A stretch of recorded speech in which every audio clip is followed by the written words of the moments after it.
Welcome to the deep dive. Ever have that feeling? That little voice, or maybe a loud one, saying, I just don't trust myself? Mm-hmm. You second guess things, feel unsure about your judgment? Well, you're definitely not alone. It's really common. Yeah. And often, there are specific reasons, maybe surprising ones, behind it. Things we've picked up without even realizing. Exactly. And understanding why you might feel that self-distrust, that's really the crucial first step. It's about getting some self-awareness. Absolutely. So today, we're going to dig into those reasons. We're doing a deep dive to understand them, maybe get some insights, and figure out how to move forward. Okay, let's unpack this. Let's do it. So where does this often start? I think you hinted at it, maybe. Yeah. Childhood. Yeah, often it does trace back. Think about the adults around you when you were growing up. Your parents, caregivers, maybe older siblings. Okay. Did they seem to trust themselves? Were they confident in their decisions, or did you see them doubting themselves a lot? So it's something you might observe, pick up on? Precisely. We learn by watching. If you saw someone constantly second-guessing, or maybe if your own opinions weren't really valued or heard. Right. Like your voice didn't matter as much. Exactly.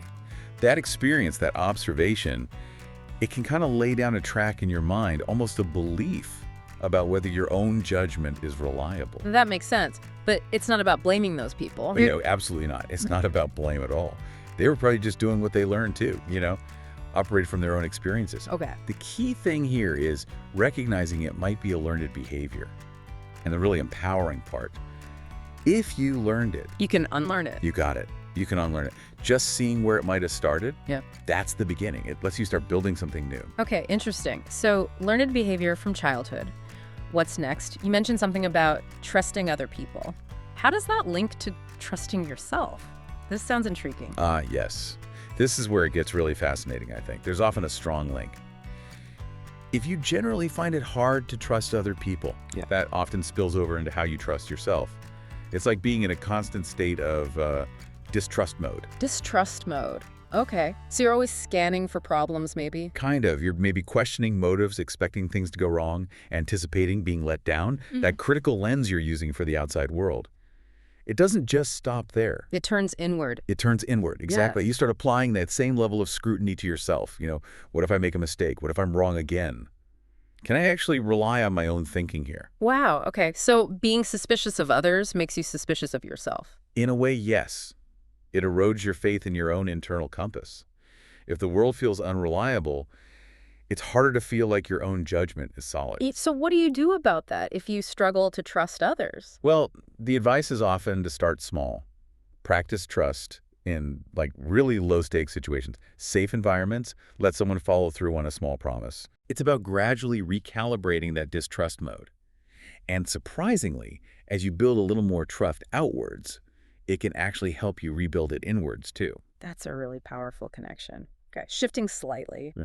What about personality? Like people who are just, sensitive? Right. And let's be clear up front. Being sensitive isn't a bad thing at all. No, definitely not. It means you feel things deeply, you care, you notice things others might miss entirely. Absolutely. Yeah. Real strength.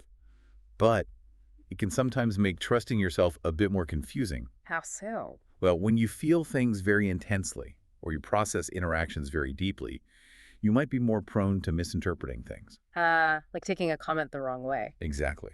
Or reading too much into something. And then you might start questioning your own reaction. Why did I get so upset? Was that feeling even right? Or am I just overreacting again? Yeah, I can see that. You start doubting your own feelings. Precisely. Even when your feelings are completely valid. It's like your deep processing ability kind of gets tangled up with self-doubt. So what's the strategy there if you know you're sensitive? It often involves pausing, taking a breath before reacting, maybe checking in with someone else, or even asking for clarity directly.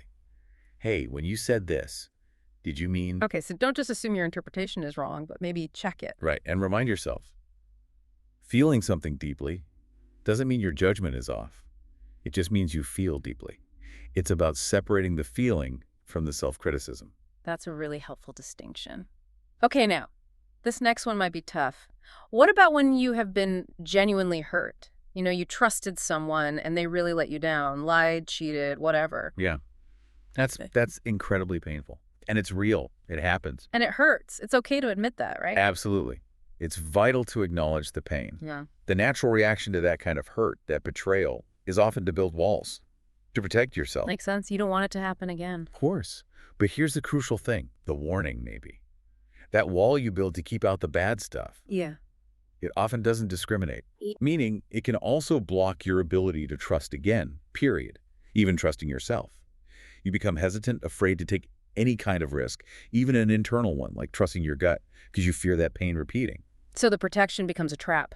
It can, yeah. It's an understandable trap, but a trap nonetheless. The real work here is learning the lesson without staying imprisoned by the experience. Okay, how do you do that? It's about letting the past teach you maybe about red flags, about setting boundaries, but not letting it define your future capacity for trust. You can learn and still choose, consciously, to open up again. Maybe slowly, maybe carefully, but choosing openness over permanent walls. Learn from it. Don't be trapped by it. I like Right. that. Okay, this next one you said might be hard to hear. What happens when other people don't trust you? Oof. Yeah. This one requires some real honesty with ourselves.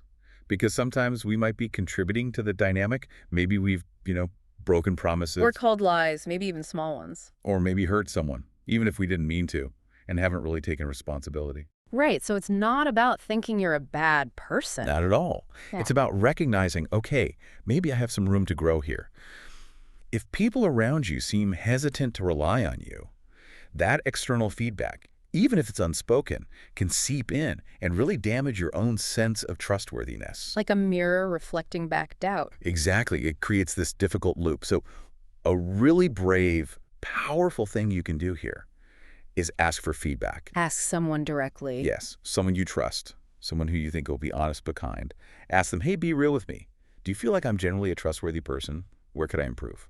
Wow, that takes guts. It really does. And you have to be ready to listen, truly listen, even if it stings a little bit. Because that feedback, it's gold. Right. Because it gives you concrete things to work on. Yeah. And as you become more trustworthy to others, as you repair those patterns, you'll find your self-trust grows right along with it. Like a powerful way to rebuild from the outside in a sense. Okay, that's a challenging but important one. Now let's clip it back inside. What about that inner critic? That voice that just tears you down? Ah, yes. The harsh self-judgment. Like you make one tiny mistake at work and suddenly it's, I always mess up. I'm such an idiot. I'll never get this right, That Oh. spiral. Oh, I know it well. Yeah. That's a classic sign of being way too hard on yourself. It's often linked to things like perfectionism or what psychologists call cognitive distortions, like blowing things out of proportion. Yeah. All or nothing thinking. Exactly. One mistake doesn't suddenly mean you're untrustworthy or a failure. It means you're human. We all make mistakes. So true self-trust isn't about never messing up. Not at all. It's about knowing you will mess up sometimes and still believing in your ability to handle it, to learn from it, and to keep going. It's trusting your resilience, not your perfection. Okay, so how do you quiet that harsh critic? It really comes down to self-compassion, like radical self-compassion. You need to start talking to yourself differently. How? Like you talk to a friend. Precisely. If your friend made that same mistake, what would you say? Probably something like, hey, it's okay. It happens. What did you learn? You'll do better next time. Right. Not, you're a total failure. Exactly. So try offering yourself that same kindness. Okay, that didn't go as planned. I'm learning. I can handle this. Changing that internal dialogue is huge for rebuilding self-trust. Oh, radical self-compassion. I like that. Okay, one last reason we wanted to touch on something maybe a bit more intuitive, that inner voice. Yes, your intuition, your gut feeling, Yeah. that sort of quiet knowing inside. Describe that a bit more. What is that inner voice? Well, think of it as this subtle guide. It's often not loud. It's that sense you get about a situation or a person, something feels right, or maybe something feels a little off. Okay, like a gut feeling. Exactly. It's your internal wisdom, really, a synthesis of all your experiences and subconscious knowledge. The problem is, many of us learn to ignore it. Why? Maybe because it's not logical. Sometimes, yeah. Or we let external opinions drown it out. Or maybe we followed it once and got burned, so we stopped listening. Ah. But the thing is, the more you ignore that inner voice, the quieter it gets. It's like a muscle, If you don't use it, it weakens. It becomes harder to hear, harder to trust. So how do you get it back? How do you start trusting it again? You have to consciously start listening again. Pay attention to those subtle signals. How does your body feel in certain situations? Tight and stressed, or calm and at peace? Noticing physical sensations. Yes. And noticing your energy. What brings you a sense of ease versus what drains you? Start making small choices based on what feels genuinely right or peaceful, Mm-hmm. even if it's not the logical choice. Following the piece. Following the peace, Yeah. honoring those feelings, that inner voice, that intuition. It's still there. It just needs you to believe in it again, to give it some attention. Wow. Okay, so we've covered a lot of ground here. Childhood patterns, trust in others, sensitivity, past hurts, how others see us, self-judgment, that inner voice. So if you're listening and some of this, or maybe a lot of this, resonated, what's the main takeaway? What does it all mean? I think the biggest thing is, if you struggle to trust yourself, you're not broken. You're not fundamentally flawed. Right. That's important. You're likely just carrying around beliefs, habits, maybe defenses that were formed for reasons we've just talked about. Reasons that made sense at the time, perhaps, but aren't serving you anymore. So it's about identifying those patterns, the childhood modeling, the spillover from not trusting others, maybe being sensitive, those walls from past pain. Exactly.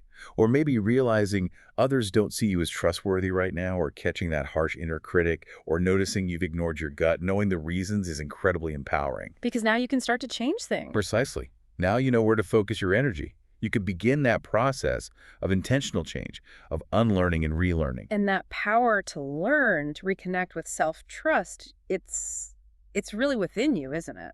Absolutely. It's a journey, for sure. Not an overnight fix, but it's about taking those steps, step by step, day by day. So start small, maybe. Yes. Start small. Be incredibly kind to yourself throughout the process.